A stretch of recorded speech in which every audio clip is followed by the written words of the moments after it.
नमस्कार दोस्तों, मैं हूं विवेक प्रजापति और आप सभी को अपने इस YouTube चैनल पर स्वागत करता हूं। दोस्तों, आज हम सीखेंगे स्टॉक मार्केट का सबसे पहला और सबसे जरूरी कॉन्सेप्ट, कैंडल क्या होती है। अगर कैंडल समझ ली तो चार्ट पढ़ना, पैटर्न समझना, ट्रेंड पकड़ना सब आसान हो जाता है। तो चलिए बिना टाइम वेस्ट किए शुरू करते हैं क्लास को। मैं बता दूं कि क्लास नंबर हमारा 15 है और अब तक आपने हमारी पिछली क्लासेस को नहीं देखे हैं तो आप हमारे चैनल पर जाइए, जहां आपको स्टॉक मार्केट 2.0 की प्लेलिस्ट बनी हुई मिलेगी। आप वहां से 1 क्लास से लेकर इस क्लास तक की वीडियो को बहुत ही आसान तरीके से देख सकते हैं, सीख सकते हैं। तो चलिए दोस्तों फटाफट से क्लास को शुरू करते हैं। और आज का टॉपिक है कैंडल क्या होती है। तो इस वीडियो को अपने सारे दोस्तों के साथ शेयर कीजिएगा जो स्टॉक मार्केट शुरू से सीखना चाहते हैं। मैं बता दूं कि स्पेशल बिगनर्स के लिए है, जो स्टॉक मार्केट के बारे में कुछ भी नहीं जानते हैं। उनके साथ इस वीडियो को शेयर कीजिए ताकि वो भी स्टॉक मार्केट को बहुत ही आसान तरीके से सीख सकते हैं। तो सबसे पहले आज हम जानेंगे what is a candle. Candle क्या होता है। तो कैंडल एक छोटा बॉक्स होता है चार्ट पर, जो हमें बताता है कि मार्केट उस समय क्या कर रहा था। ठीक है, यानी कि उस टाइम प्राइस कहां से शुरू हुआ, मतलब ओपन कहां हुआ, कहां तक गया यानी कि हाई कहां तक रहा, कहां तक गिरा यानी कि मार्केट जो है कहां तक गिरा, लो कहां पर बना, और अंत में कहां बंद हुआ यानी कि क्लोज। ठीक है, तो ये सारी जानकारी एक सिंगल कैंडल में मिलती है। तो कैंडल मार्केट का एक छोटा सा स्टोरी बुक है जो हर ट्रेडर को सीखना ही चाहिए। ठीक है, इतनी बात समझ में आई। दूसरा पॉइंट हम जानेंगे कैंडल कितने समय की होती है। ठीक है, तो कैंडल टाइम फ्रेम पर डिपेंड करती है। तो टाइम फ्रेम क्या क्या हो सकती है, तो 1 मिनट, 5 मिनट, 15 मिनट, 1 आवर या फिर 1 डे कैंडल का चार्ट को हम लगाकर देखते हैं कि मार्केट क्या कर चुका है बीते हुए कल में। ठीक है, तो एग्जाम्पल की अगर बात करें तो 1 मिनट कैंडल में केवल 1 मिनट का डाटा होता है और 1 डे कैंडल में पूरे दिन की कहानी होती है। मतलब मार्केट जब शुरू हुआ और जब बंद हुआ उस बीच में पूरे दिन में क्या क्या किया। ठीक है, इतनी बात समझ में आई। चलिए अगला देखते हैं। अब तीसरा पॉइंट हम जानेंगे कि कैंडल के 2 कलर ही क्यों होते हैं। तो स्टॉक मार्केट में कैंडल्स के 2 रंग होती है। पहला कैंडल होता है ग्रीन कैंडल, जिसको हम कहते हैं बुलिश कैंडल। ठीक है, और दूसरा कैंडल होता है रेड कैंडल, जिसे हम कहते हैं बेरिश कैंडल। अभी हम इसको बहुत ही आसान तरीके से समझने वाले हैं। ठीक है, तो वीडियो छोड़कर कहीं जाना नहीं है। चैनल पर नए तो अभी सब्सक्राइब कर लें, शेयर कर दें इस वीडियो को अपने सारे दोस्तों के साथ जो स्टॉक मार्केट को सीखना चाहते हैं। ठीक है, अब हम बात करते हैं ग्रीन कैंडल यानी कि बुलिश कैंडल। चलिए देखते हैं ये कैंडल दिखती कैसे है। तो आप सिंपली इस कैंडल को देखेंगे तो इसमें क्या है, जब क्लोज ऊपर की ओर होता है और ओपन नीचे की साइड में होता है, मतलब प्राइस ऊपर गया यानी कि बायर्स जीते, तब यह ग्रीन कलर की कैंडल देखने को मिलती है। ठीक है, तो इसका सिंपली आप याद रखना कि जब भी ग्रीन कलर की कैंडल बनती है तो इसका ओपन नीचे की साइड होगा और क्लोज होगा ऊपर की तरफ। ठीक है, आप यहाँ पर देख सकते हैं क्लोज है, ये ओपन है और ये बुलिश बॉडी है क्योंकि यह ग्रीन कलर की कैंडल है। इसका हाई ऊपर की ओर है और लो है नीचे की ओर। ठीक है, इतनी बात क्लियर है। ठीक है, चलिए आप देखेंगे कि ये सब भी कौन से कैंडल हैं, तो ये बुलिश कैंडल ही है। ग्रीन कलर के जितने भी कैंडल देखने को मिलेंगे वो बुलिश कैंडल माने जाते हैं। ठीक है, यहाँ पर टाइपिंग मिस्टेक हुआ है यानी कि बेरिश लिख दिया गया है जो कि गलत है, आप इसको ठीक कर लेना। ठीक है, और आप चाहें तो इसका स्क्रीनशॉट रख लें या फिर उतार लें। तो ये सारे बुलिश कैंडल हुए क्योंकि यह ग्रीन कलर की कैंडल है। ठीक है, इतनी बात समझ में आई। मतलब सिंपल बात अगर करें तो ग्रीन कलर की कैंडल को हम बुलिश कैंडल कहते हैं। ठीक है, चलिए आगे बढ़ते हैं। दूसरा पॉइंट हमें पढ़ना है रेड कैंडल यानी कि बेरिश कैंडल। तो चलिए इसको भी जानते हैं बहुत ही आसान तरीके से। तो सिंपली मेरी बात ध्यान से सुनना, जब क्लोज नीचे की ओर हो और ओपन ऊपर के साइड हो, मतलब प्राइस नीचे गिरा। ठीक है, अगर ओपन यहां पर हुआ तो नीचे की ओर ही तो आ रहा है ना, तो प्राइस नीचे गिरा यानी कि सेलर्स जीत गए। जब सेलर्स जीतते हैं रेड कलर की कैंडल देखने को मिलता है मार्केट के अंदर में, ठीक है। सिंपली एक बात याद रखना कि कैंडल का रंग हमें बताता है कि उस समय किसकी जीत हुई।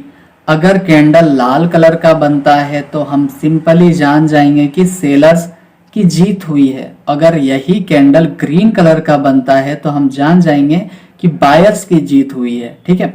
इतनी डाउट्स क्लियर है। अगर किन्हीं भाई बहन को समझ में नहीं आ रहा है तो आप वीडियो को पीछे करके देख सकते हैं, उसके बाद भी ये नहीं समझ में आता है तो आप हमें कमेंट करके पूछ सकते हैं, ठीक है। चलिए आगे देखते हैं। तो यहाँ पर आप देखेंगे कि ये मोस्ट बेरीज है, सेकेंड बेरीज है, तो लाल कलर की जितनी भी कैंडल देखने को मिलेगी तो हम समझ जाएंगे कि यह बेरिश कैंडल है, ठीक है। और ग्रीन कलर की कैंडल देखने को मिलती है तो वह बुलिश कैंडल है। सिंपल है। चलिए आगे बढ़ते हैं।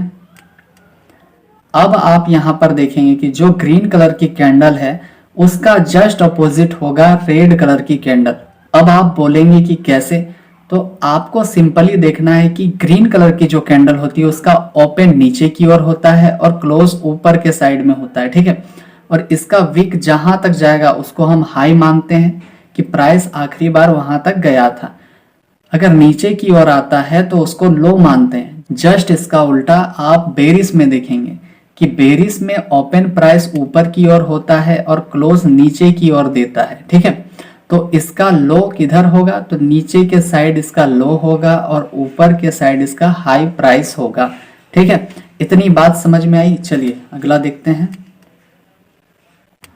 तो चौथा पॉइंट हम जानेंगे कि कैंडल के 3 मेन पार्ट होते हैं। वो कौन कौन से पार्ट है, तो बॉडी, अपर वीक शैडो और लोअर वीक शैडो, ठीक है। अगर बॉडी की बात करें तो कैंडल का मोटा हिस्सा बताता है ओपन प्राइस और क्लोज प्राइस। मतलब मोटी बॉडी अगर है तो बड़ा मूवमेंट आ सकता है, अगर छोटी बॉडी है तो छोटा मूवमेंट आएगा, ठीक है। दूसरा हम जानेंगे अपर वीक शैडो। तो यह क्या है, तो बॉडी के ऊपर की थिन लाइन ये बताती है कि प्राइस कहां तक गया था, यानी हाई कहां तक लगा हुआ था। अभी जो मैंने आपको दिखाया आप यहां पर ध्यान से देखेंगे तो समझ में आएगा। ये जो लाइन है ना, तो इसमें बताता है कि आखिरी हाई प्राइस कहां तक था, ठीक है। इसी को कहते हैं कि बॉडी के ऊपर की थिन लाइन, ये पतली सी लाइन है ना, तो ये हाई प्राइस को बताता है, ठीक है। तो तीसरा पॉइंट हम जानेंगे लोअर वीक शैडो, ठीक है। तो लोअर वीक शैडो क्या है, बॉडी के नीचे की थिन लाइन। आप देखेंगे कि नीचे की जो थिन लाइन है तो ये बताती है कि प्राइस कहां तक नीचे आया था, यानी कि लो प्राइस। आप यहां पर भी देख सकते हैं तो ये भी लो प्राइस है, यहां पर भी देख सकते हैं तो ये भी लो प्राइस है, ठीक है। सिंपल है। चलिए, तो शॉर्ट लाइन में आप ऐसे भी याद रख सकते हैं कि बॉडी का मतलब है कि आखिर में क्या हुआ और वीक का मतलब है कि बीच में क्या क्या हुआ, ठीक है। क्लियर है। चलिए आगे देखते हैं। पांचवा पॉइंट हम जानेंगे कि कैंडल हमें क्या बताती है। तो कैंडल से आप सिर्फ रंग ही नहीं देखते हैं, इससे आप समझ सकते हैं कि मार्केट में बायर्स ज्यादा थे या सेलर्स ज्यादा थे, प्राइस ऊपर जाने की कोशिश में था या नीचे आने की कोशिश में था, ट्रेंड स्ट्रॉन्ग है या वीक है, मार्केट में फाइट बड़ी थी या छोटी फाइट थी, ठीक है। एग्जाम्पल से आप मेरी बात समझने की कोशिश करना कि लंबी ग्रीन कैंडल क्या होती है, तो वह बताता है कि बायर्स ने जोर लगाया। लंबी रेड कैंडल क्या बताती है, तो वह बताती है कि सेलर्स ने जोर लगाया। और लॉन्ग विक क्या बताती है, तो लड़ाई जोरदार थी पर प्राइस वापस आ गया, ठीक है। अब छठा पॉइंट हम जानेंगे कि कैंडल पढ़ना कैसे सीखें। तो स्टेप 1, सबसे पहले आपको बॉडी देखिए। बॉडी देखने से आपको पता चलेगा कि बड़ा मूवमेंट है या छोटा मूवमेंट है, ठीक है। दूसरा स्टेप है विक को देखिए, इससे आपको पता चलेगा कि मार्केट कहां तक गया, कहां रिजेक्ट हुआ, ठीक है। तीसरा स्टेप है कि कलर को देखिए, यानी कि मार्केट में बायर्स जीते या सेलर्स। अगर ग्रीन कलर की कैंडल बनी है तो बायर्स जीते हैं और रेड कलर की कैंडल बनी है तो सेलर्स जीते हैं, ठीक है। और चौथा स्टेप क्या है कि प्रीवियस कैंडल से कंपेयर कीजिए कि चेंज आया या मोमेंटम बढ़ा, बस इसी को कहते हैं प्राइस एक्शन, ठीक है। उम्मीद है आपको इतनी बात बहुत ही आसान तरीके से समझ में आई होगी। चलिए आगे बढ़ते हैं। सातवां पॉइंट हम जानेंगे कि कैंडल क्यों जरूरी है। तो कैंडल ही मार्केट की असली भाषा है। कैंडल से आप ट्रेंड समझ सकते हैं, एंट्री निकाल सकते हैं, एग्जिट डिसाइड कर सकते हैं, रिवर्सल पकड़ सकते हैं, स्टॉप लॉस लगा सकते हैं, ठीक है। तो कैंडल स्टिक चार्ट ही सबसे ज्यादा पॉपुलर है, ठीक है। ये बात भी आप लिख लेना। आठवां पॉइंट हम जानेंगे कि बिगिनर्स की कॉमन मिस्टेक क्या क्या होती है, ठीक है। आप चाहें तो लिख लेना इस पॉइंट को। सिंपली आपको याद रखना है कि सिर्फ कलर देखकर ट्रेड नहीं करना है। कैंडल को अकेले समझना बिना ट्रेंड के भी बहुत बड़ा रिस्क हो सकता है। हर कैंडल को रिवर्सल मान लेना भी बहुत बड़ा रिस्क हो सकता है। और छोटी टाइम फ्रेम पर ओवर ट्रेड भी करना आपको डुबा सकता है, ठीक है। तो इन छोटी छोटी बातों को भी आपको याद रखना चाहिए अगर आप एक बिगिनर्स हैं तो। और कोशिश कीजिए कि अभी जो मैं बात बताया हूँ ये 4 पॉइंट, इसको आप कभी भी भूलेंगे नहीं, ठीक है। चलिए उम्मीद है इतनी बात आपको बहुत ही आसान तरीके से समझ में आई होगी। लास्ट यानी कि 9वां नंबर हम जानेंगे candle versus bar chart versus line chart क्या होता है, ठीक है। तो मेरी बात ध्यान से सुनना कि लाइन चार्ट सिर्फ क्लोजिंग प्राइस को दिखाता है, bar chart open high low close को दिखाता है, और कैंडल चार्ट सिंपल क्लियर और ब्यूटीफुल होता है। इसीलिए दुनिया भर के ट्रेडर्स कैंडल को ही यूज करते हैं और करते आए हैं। इसीलिए आप भी कैंडल स्टिक पैटर्न को सीखिए, समझिए, रिवीजन कीजिए और समझिए कि कब ग्रीन बन रहा है और कब रेड बन रहा है, ठीक है। तो आसान भाषा में अगर हम बात करें तो दोस्तों कैंडल को समझना स्टॉक मार्केट का बेस है, ठीक है। आज आपने सीख लिया कि कैंडल क्या होती है, कैसे बनती है और मार्केट की साइकोलॉजी कैसी दिखती है। तो अगर आपने कैंडल स्टिक समझ लिया तो आगे प्राइस एक्शन को समझना बहुत आसान हो जाएगा आपके लिए। तो आने वाले नेक्स्ट क्लास में हम कैंडल्स के महत्वपूर्ण पैटर्न को सीखने वाले हैं। तो चलिए दोस्तों आज के लिए इतना ही था। हम मिलते हैं आप सभी से अगली क्लास में। तब तक के लिए आप सभी का बहुत बहुत धन्यवाद। और प्लीज जितना हो सके सपोर्ट कीजिए, शेयर कीजिए ज्यादा से ज्यादा इस वीडियो को, ताकि बाकी लोग भी स्टॉक मार्केट सीख सके। तो चलिए हम मिलते हैं आप सभी से अगली क्लास में एक नए टॉपिक के साथ। तब तक के लिए आप सब अपना ध्यान रखिए। Bye bye.